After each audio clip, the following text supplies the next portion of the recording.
Well, your requests have been heard. I've been reading all your suggestions and it sounds like you guys want beginner deck tutorials. I've kinda done the how to actually assemble a deck part in my Peasant's Guide to Deck Building, so this is gonna be a part 2 where we cover a question that a lot of people asked in that video.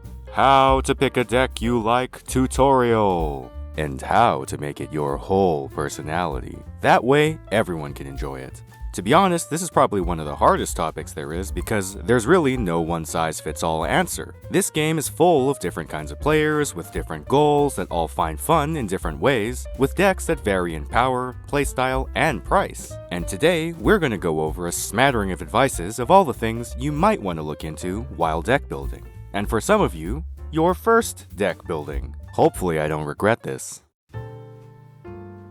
Okay, before we get into the nitty-gritty, let's get this out of the way. I recommend the first deck anyone builds in this game should be able to get you to King of Games. It doesn't have to be a tier 1 meta deck or anything though, since Duel Links is a game where you have to invest time or money to get the cards you want, and half the content in here is PvP. Having a deck that will be able to get you through ranked will give you access to more content, give you the ability to gain more gems, and also teach you some of the ins and outs of this game, assuming you don't know them already.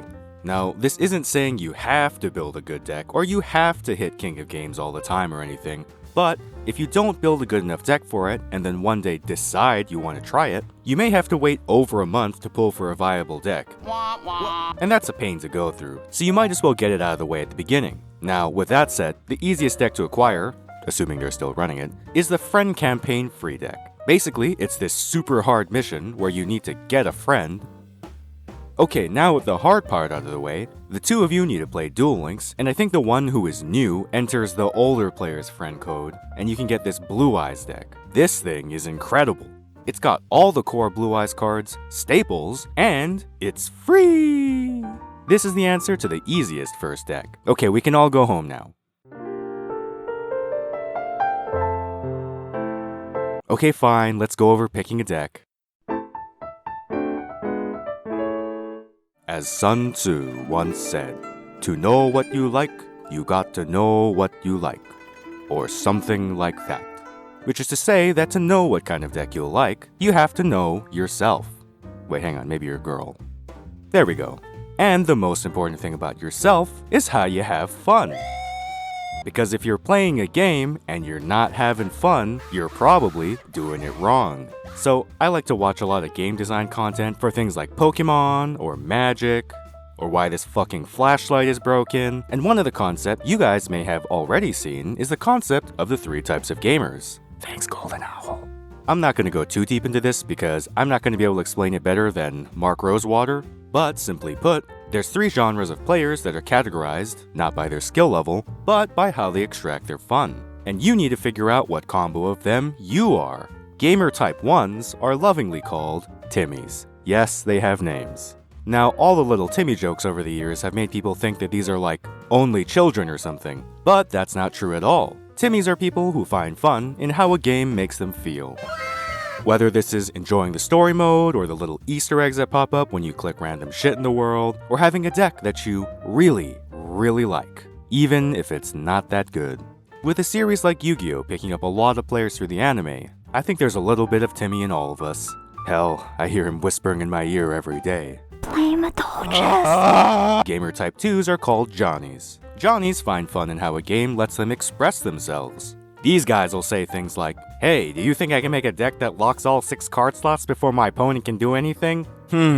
That sounds oddly familiar. Johnnies find fun in how a game allows them to express both their intellect and creativity. This usually manifests itself in the form of meme deck builders, but can also come out in playstyle or problem solving as well. The last type of gamer is called Spike, and Spikes play the game to prove something about themselves. Spikes might play to prove that they can hit COG every season, or that they can top a tournament, or that they can play against the same deck 18 times in a row without losing their minds.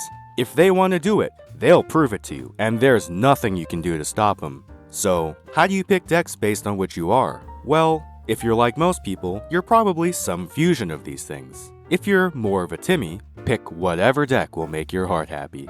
You wanna play raccoons? There's nothing stopping you. But, unless you're spending money, try to focus on one deck at a time, or you're gonna have a lot of unplayable pieces. If you're a Johnny, pick a deck that has a splashable engine, like Sue Ships, or focus on cards that have long-term meme value. Into the Void is basically a 3-of in any FTK. Guess what I spend my box chips on? And things like the Spellbook engine or Magistus Draw engine find their way into random strategies. Finally, if you're a Spike, pick a deck that's gonna delete your competition and send their ass to the Shadow Realm. Though, don't pick a deck that's too good, or Banless is gonna come along, and the only thing being sent to the Shadow Realm will be your gems.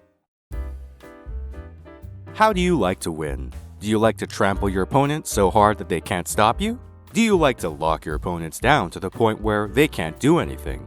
Perhaps you like to stall them so hard that they rage quit. Wait a minute, who put that last one there? Stop that! Don't do that! Go play Monopoly or something instead. Every deck has a win con and a playstyle, and you're gonna find that you like some more than others. I'm obviously not gonna be able to cover every deck ever, but let's do a quick summary on all the main ones, shall we?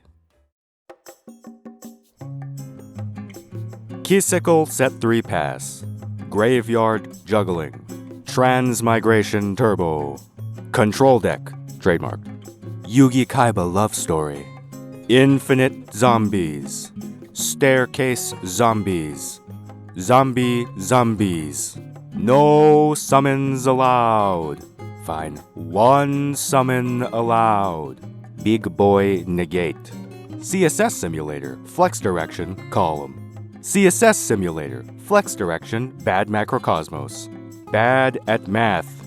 Dude, those aren't 5, they're 5. I love you, Gaitenjo. I can keep going, but the easiest way to find what decks exist is to go into Duel Links meta and go into top decks. There you can find all the different abominations players have made, and you can decide which of them suits you. Picking based on art style is also acceptable. Okay, the one thing Yu-Gi-Oh! Does better than almost every card game is their card art. You think I play Madolches because I like level 5 reloading pudding sets for herself? Combo time. Oh. No! I play them because look at them! Also, conspiracy theory, the girl who played with the Madolche dolls when she was little was Nimlaria. No, I will not elaborate. Most Yu-Gi-Oh! Cards these days have a base style, which I describe as Cool Dragon, Waifu Tax, or Cool Dragon Waifu Tax, but some of the ones that stand out really let you express yourself through a card game. There's obvious ones like Live Twins and Melfi's, but even things like Trickstars or Trains will have a noticeable style difference. If you find an art style you love, you will learn the deck. I promise you. The Timmy in all of us always wins. Another thing you might want to consider while building a deck is how playable it is while building it. Some decks have combo starters that are main box URs, come from multiple boxes, or don't have good free-to-play replacements. For example, something like Madolches don't play great without 3 Mageline, 1 Pudding, and the Xyz package, which all come from separate boxes. Whereas Eternal Bond, as much as I joke about the skill, can be played somewhat competently with 11 free cards and 1 extra deck monster. In my opinion, one of the best examples is Tenyi. Since, obviously, 3 Ashina is optimal, but while you're getting them, you can always switch them out with other Tenyis, since at the very least, they have the hand summon effect too. On top of that, the whole deck comes from the same box. This isn't going to be a huge problem for everyone, but if you think you won't like playing half a deck, this might alleviate your frustrations. Ah, yes, the biggest factor for everyone. Or, I guess in this game, gems. If you're trying to build the best deck for the least amount of gems in the game, you go to Duel Links meta, you click Gem Guide, and you go to Recommended Deck. Currently, it's Shiranui, but it won't always be. Here you can see the fully optimal deck list and roughly how much it will cost. If you want to go even cheaper, you can go to top decks and go through by deck cost limit. Theoretically, these can perform well, but actually doing it is a task itself. If you want to go even cheaper, you go to duellinksfreetoplay.com and go into free-to-play decks, and see what sort of free-to-play abominations that man creates. These range from decks made of cheap staples, one run-through-a-box decks, and even pure free-to-play decks. If you want to build up gems while playing through the game without spending any upfront, this is the way to go. Before you start though, I'd recommend looking at some of the deck building or pickup boxes the game has. Which ones will be here will vary depending on how long ago I made this video, but these are compact boxes that will let you get almost all the cards for a deck for basically the price of a third of a box, letting you get everything for the price of one box. Math. Depending on which anime you liked, you're in luck. Duel Links literally has 2 Kaibas, 3 Jadens, and 4 Yu-Gi-Oh! Tems. These guys get a new deck/skill every year or so, and even though these decks are a little expensive initially, you can expect to use the core cards for a long time. On the other hand, how many Atticuses do you think we have? Come on, take a guess. Come on! Guess! Yeah, 0.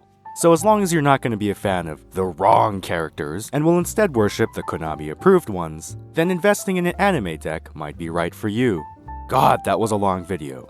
Okay, summary time. Step 1, identify what kind of player you are. Step 2, take the 2 million things I just blurted out and decide which ones are the most important to you. And step 3, be ready to ignore anything I just said and start building your deck. Also, I just realized I haven't actually given you a beginner deck. Here, this is 500 Gems Red Eyes. You buy 1 copy of the structure deck, use your regular tickets on a bunch of free cards like Insight and Horn of the Unicorn, and then you pray that people on ladder don't know what non-targeting removal is. I tried it before when I made an alt account about a year ago. I hit gold 1, I didn't get any further, but it was cheap as hell. Hopefully all this will help you guys pick a deck, or maybe just learn more about yourself and why you like your favorite deck so much. Whatever the case, thank you guys for watching. Maybe I'll try to do a part 3 of this, but I don't really know what I'd put in it that people don't already know. So if you guys have any ideas for that or, other videos, I guess just suggest them to me. See ya.